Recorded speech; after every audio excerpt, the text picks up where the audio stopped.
Hello friends, நான் Madurai down ஹாலுக்கு போயிருந்தப்போ அங்கே ஒரு பாய் பிரியாணி வித்துட்டு இருந்தார்.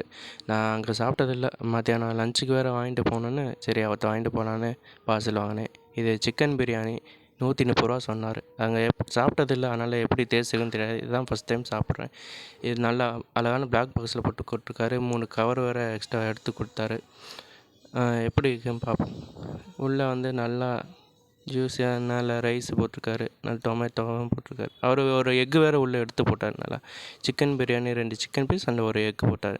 நான் குழம்பு தான் நினச்சேன். அப்போ தான் பார்த்தேன் ஒரு தயிர் வெங்காயம் போட்டிருக்காரு.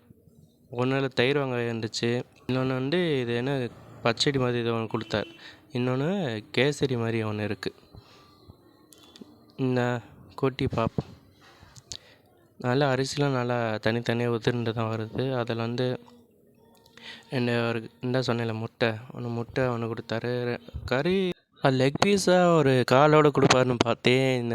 இப்போ தனித்தனியாக கொடுத்தாங்க. ஆனால் பரவாயில்ல, 2 பெரிய பீஸ் இருக்குது. ஆனாலுமே இது எனக்கு போதுமானு தோணலை. நான் வந்து சிக்கன் பிரியாணி வாங்கிட்டு சிக்கனை விட இங்கே இது அரிசி தான் நிறையா இருக்குது. ஸோ வந்து ஓகேன்னா எனக்கு தோணுச்சு.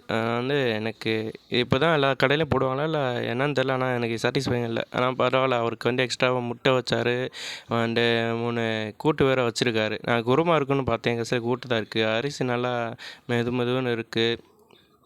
கறி நல்லா சாஃப்டாக இருக்குது. ஓகே, சைட் டிஷ் இப்போ டேஸ்ட் பண்ணி பார்ப்போம். இது கேசரி நல்லா இருக்குது. டேஸ்ட் பண்ணி பார்த்தேன். ரொம்ப இப்போ இதில் ஒரு கூட்ட எல்லாமே ரொம்ப சூப்பர்னு சொல்ல முடியாது. ஓகே, சாப்பிட்ற அளவுக்கு தான் இருக்குது. இது நல்லா இருந்துச்சு. ஆனால் வந்து இது கத்திரிக்காய் கூட்டு மாதிரி தெரியுதா, கத்திரிக்காய் கூட்டாக மாங்காவான்னு தெரியல. ஆனால் நல்லா புளிப்பாக டேஸ்ட்டாக நல்லா இருந்துச்சு.